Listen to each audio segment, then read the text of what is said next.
Доброе утро, дорогие друзья! Меня зовут Сталик Ханкишиев. Это программа о вкусной и здоровой пище. Но настолько здоровую пищу мы сегодня с вами готовить не будем. Потому что сегодня у нас в программе шашлык. А для шашлыка, для первого шашлыка этого сезона я выбрал, пожалуй, что самое лучшее мясо – говяжью вырезку. Да не просто вырезку. Посмотрите, видите, как она потемнела? Дело в том, что эта вырезка провела в специальном, особом холодильнике для выдержки мяса целых 8 дней. Говяжья вырезка, даже и сама по себе, без выдержки, отличное мясо для шашлыка. Очень мягкое, очень нежное. А когда она выдержана, делать с ней что-нибудь еще, просто грех. Однако я сегодня нарушу все правила и сделаю из вырезки то, что не позволил бы себе ни один профессиональный шеф-повар. Но мы кулинары, мы любители. Мы думаем не о прибыли, мы думаем только о вкусе и о наслаждении этим самым вкусом.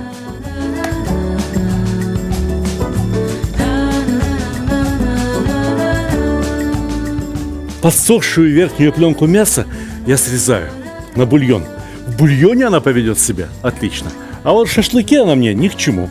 Вообще вырезка – это и бефстроганов, это и стейки, это масса очень интересных блюд, которые я уже показывал в нашей программе неоднократно.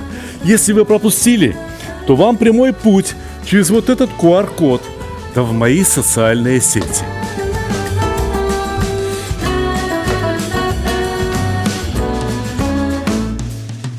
Ну вот и все. А у меня на столе осталось ровно то, с чем мы будем работать. Нарезаем мясо тонкими лентами.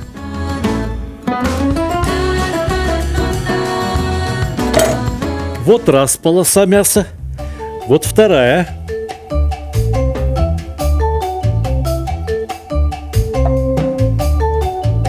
Режем третью.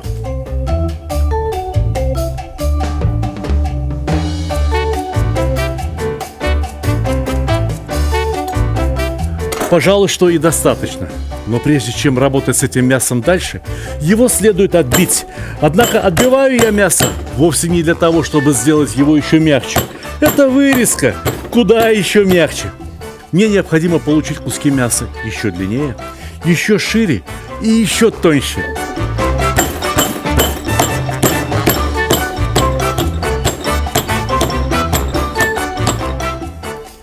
Ну, полюбуйтесь. Красиво? Еще бы. Но это еще не все. Так мы должны поступить со всеми кусками мяса. Отбиваем и выкладываем на поднос.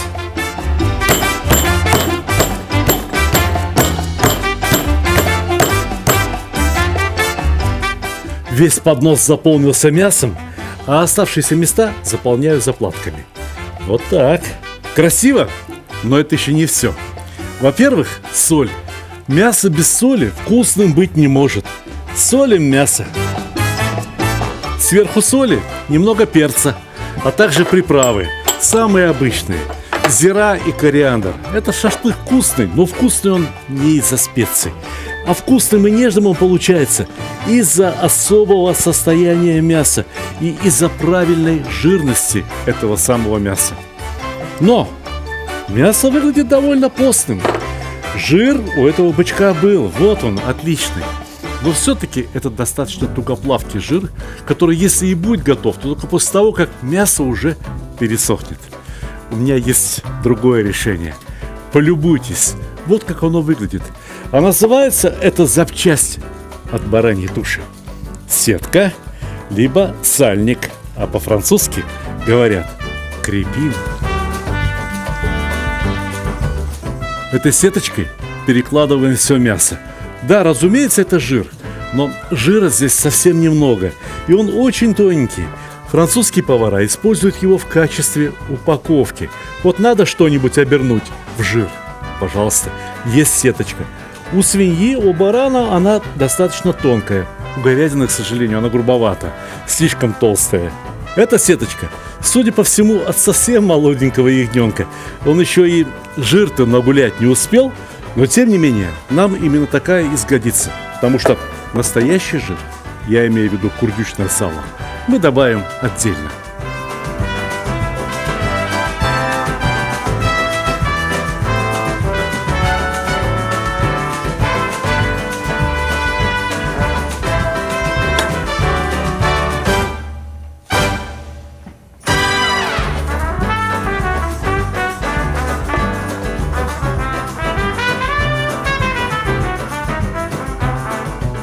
Курдюк необходимо посолить особо.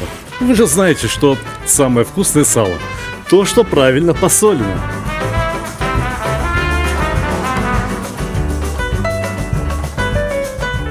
В нашем случае сальник, сетка, будет помогать удерживать разрозненные полосы мяса вместе. Он выступит в качестве арматуры. Аккуратно, очень аккуратно сворачиваем мясо в рулет.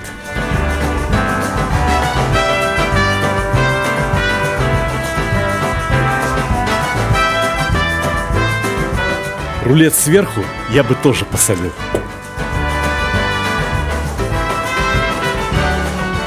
Но и это еще не все. Теперь сальником необходимо обернуть весь рулет. Расправляйте, чтобы колбаса выглядела с самого начала очень красиво. Ну, как? А догадываетесь, что теперь необходимо сделать для того, чтобы эта колбаса, этот рулет, превратился в единое целое? Да-да, конечно, в холодильник. Можно даже в морозильник. Чтобы мясо в колбасе прихватило морозцем. Чтобы его можно было нарезать на ровные, аккуратные шайбочки. Очень часто мясо для шашлыка маринуют, а этот шашлык подмораживают. Культурный человек не должен питаться одним только мясом. У человека с развитой культурой еды на столе должен быть и хлеб, и овощи, и всевозможные приправы. Я предлагаю сейчас приготовить то, что послужит и гарниром, и как бы горячим салатом. Посмотрите, что у меня здесь собрано. Баклажаны, помидоры, несколько штук перцев, молодой лук, чесночок. Послушайте, все это настолько замечательные продукты, что они не требуют практически ничего. Разве что несколько капель хорошего растительного масла, щепотку соли и правильный огонь. Баклажаны пускай укладываются первыми. Я взял керамическую форму для запекания, хотя можно было бы взять и чугунную сковородку. Все получилось бы точно так же. Никто по вкусу не разберет, в чем это запекалось. А вот если не посолить, то, пожалуй, что каждый второй скажет: а где же соль? Подайте мне сюда солонку. Чесночок. Чеснок разрежем вот так. Когда он испечется, зубчики из него просто выдохнутся. Помидоры. Помидорки давайте разложим красиво, меж баклажанчиков. Зеленый перчик. Умеренно острый. Салат я готовлю, примерно на 8. Поэтому всего должно быть по 8. 8 ломтиков баклажана, 8 ломтиков острого перца, 8 ломтиков помидоров. Этот перчик красный, но не острый. Скажем так, сладкий. Хорошо, что у меня их есть парочка. Они небольшие. Разрежем каждый пополам.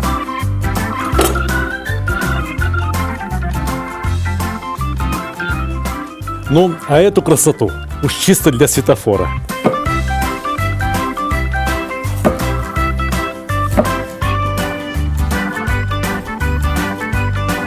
Но если я что-то и люблю по-настоящему, то это молодой лук. Вот такой, непременно с черенком. Ох, как это вкусно, если взять да разрезать его на 4 части, каждый.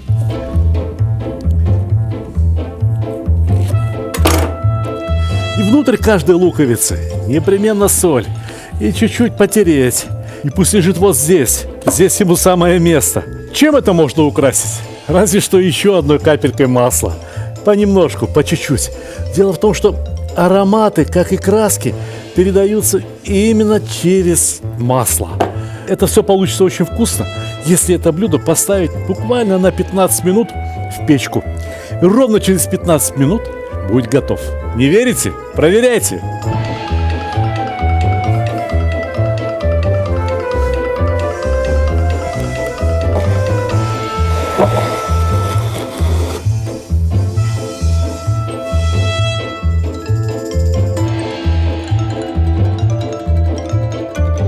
Вот она, колбасятина.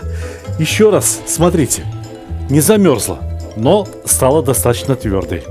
Теперь ее удобно нарезать. Какими кусками будем нарезать? Потолще или потоньше? А? Вам как нравится? Не красота? Хо-хо-хо. Еще какая красота! А нарезать мы будем толщиной сантиметра по 2.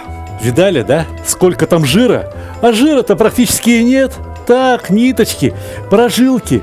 Буквально как в драгоценном мраморе. Да-да, товарищи, блюдо, которое у нас получается, фактически такого приличного ресторанного уровня. Только если бы я, упаси Господь, работал в ресторане, то подавал бы ровно по одному кусочку такого шашлыка. Знаете почему? Потому что второй будет иметь точно такой же вкус. Ничем не будет отличаться. А в ресторане, либо когда ко мне человек приходит в гости, очень хочется угостить и тем, и этим, и третьим. Понимаете, чтобы человек все попробовал. Вот этого куска вполне достаточно, чтобы напробоваться вот так.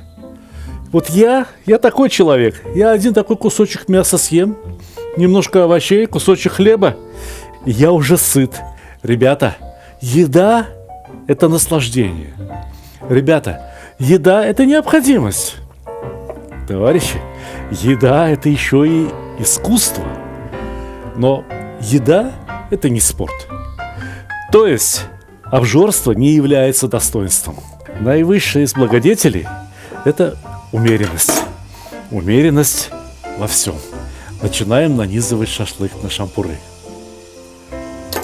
Осторожно, чтобы не растерять форму. И чтобы форма не растеряла свое содержание. А содержимое у этой формы, можно сказать, драгоценное. Это жир, который сейчас вытопится. На 50% вытопится туда, в мангал. Мясо, особенно говядина, особенно вырезка, готовится очень быстро. А вот курдюк, я вам скажу, готовится немножко подольше. Но сейчас у нас мясо холодное, и оно нагреваться будет, может быть, на пару минут дольше. За это время курдюк как раз растопится как надо.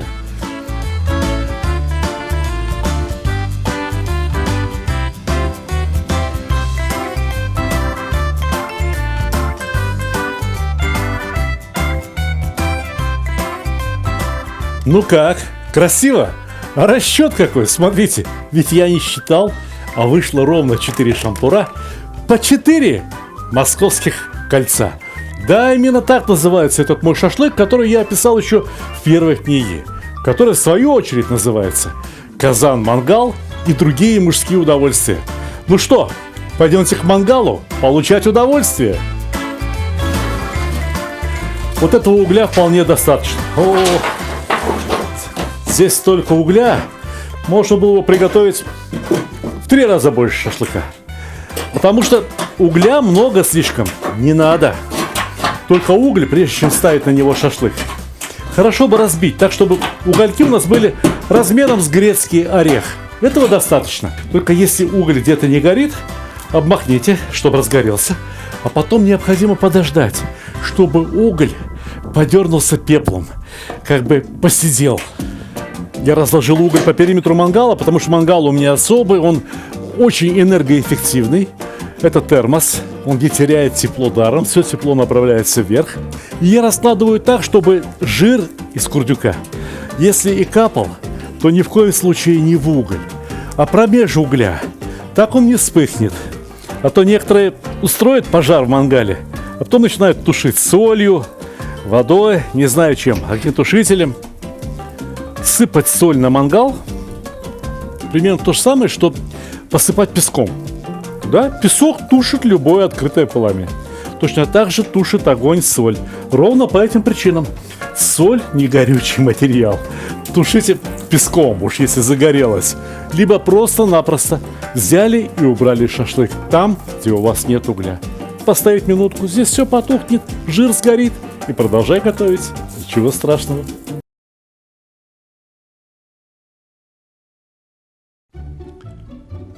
Самый лучший подарок – тот, который приносит радость и удовольствие, особенно если речь идет о мужских удовольствиях.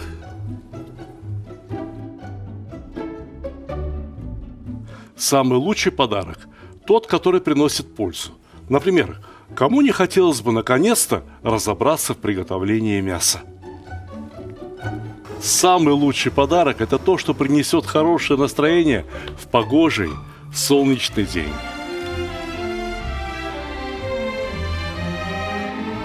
Самый лучший подарок – тот, что способен научить чему-то полезному и вкусному, ведь казан на кухне, как рояль в оркестре. Самый лучший подарок – это расширение кругозора. А вы думали, что плов – это блюдо с единственно верным рецептом? А не пора ли покорить все вершины великого блюда? Самый лучший подарок – тот, что может сделать человека счастливым. Ничто не укрепляет семью так, как вкусное и доброе застолье. Отличный подарок – это книга с новыми рецептами из хорошо знакомых продуктов, к тому же приглашающая в очень вкусное путешествие в мир Востока. Самый лучший подарок, когда все самые любимые и популярные рецепты собраны в одном месте, где текст превращается в видео, а картинки оживают. Полюбуйтесь, какой красавчик. Самый лучший, самый ценный подарок – это дружба между братскими народами. Теперь вы совершенно точно можете сказать, что с татарами вы уже давно пуд соли съели. Моя самая новая и самая любимая книга рассказывает о земле и раскрывает всю душу татар. Эти книги теперь можно купить любым удобным для вас способом. С автографом в моем личном интернет-магазине, либо с быстрой доставкой через Озон, либо с большими скидками и кэшбэком в мегамаркете. Ссылки в описании к ролику, а также в верхнем комментарии.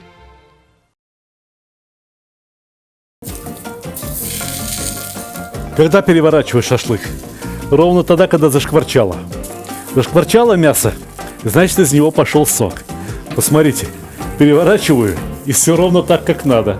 Бока у шашлыка тоже не помешает прожарить как следует. А как у нас здесь? Все в порядке, но еще может постоять, правда?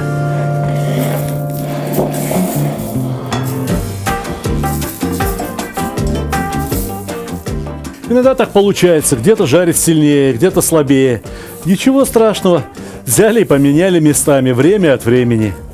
Иногда люди, готовя шашлык, неважно, вот такой или обычный, кусочками, слишком плотно укладывают шампуры на мангале. Это неправильно. Жар должен обтекать каждый кусочек мяса. И надо помнить, что шашлык жарится не в горячих потоках воздуха, а именно в инфракрасных лучах от углей. Когда мы укладываем шашлык очень плотно, тем самым снижаем интенсивность нагрева, скорость нагрева. А пожарить шашлык быстро очень важно, потому что нельзя давать пересыхать мясу. А мясо на мангале сохнет, будь здоров как. Оно очень сильно теряет в весе. Сравните, какими кольца были в сыром виде и какими они стали сейчас. Мясо сжимается, из него выходят соки. Эти соки и жир капают в уголь, и от этого поднимается дым. И именно этот дым и несет в себе тот самый запах, тот самый специфический вкус шашлыка. Кто-то говорит, вредный этот дым, вредный. Я вам расскажу, что вредно. Вредно кушать без настроения. Вредно кушать без приятного аппетита. А мы сейчас этот шашлык навернем с таким аппетитом, что ого-го! Калитки закрывайте. Шашлыка мало, на всех не хватит. Хватит жарить. Хватит. Если для хороших людей готовишь, долго шашлык не жарит. Не надо, чтобы мясо было пережаренным. Не надо, чтобы мясо получилось сухим. И не надо такие крупные куски мяса, а у нас практически это ж куски, не надо торопиться их нарезать. Пусть полежат, пусть постоят. Хорошо бы еще, чтобы под крышечкой. Но и без крышки ничего страшного. Самое главное, чтобы температура внутри кусков мяса уравнялась, чтобы соки внутри куска мяса успокоились. Что когда вы начинали резать, эти соки не вытекали наружу. Многие демонстрируют: ох, посмотри, какое сочное мясо, режут, там соки реками бегут. Не надо этого, не надо. У нас обед и без того очень сочный. Сочными могут быть овощи, а мясо, мясо должно быть вкусным и полезным. Вы полюбуйтесь, какая красота. Супер! Вот это гарнир к мясу, вот это салат, вот это витамины. А вот это все вместе очень хорошая, очень правильная, очень полезная еда. Вот теперь мясо постояло несколько минут, и самое время его попробовать. Разрежу один кусочек и покажу вам, каким оно получилось внутри. Хотите посмотреть? Вилочка прям проваливается внутрь кусочка мяса. Ну а как нож? Полюбуйтесь. Отлично. Полностью приготовленное мясо. Жарить еще дольше было бы преступлением. Но ввиду того, что внутри этого куска мяса есть достаточно жирка, и мало того, что это вырезка, да еще и выдержана, да еще и нарезана тонко, да еще и отбита. Ну какой она должна получиться? Да самый нежный, самый идеальный. Попробую. За ваше здоровье.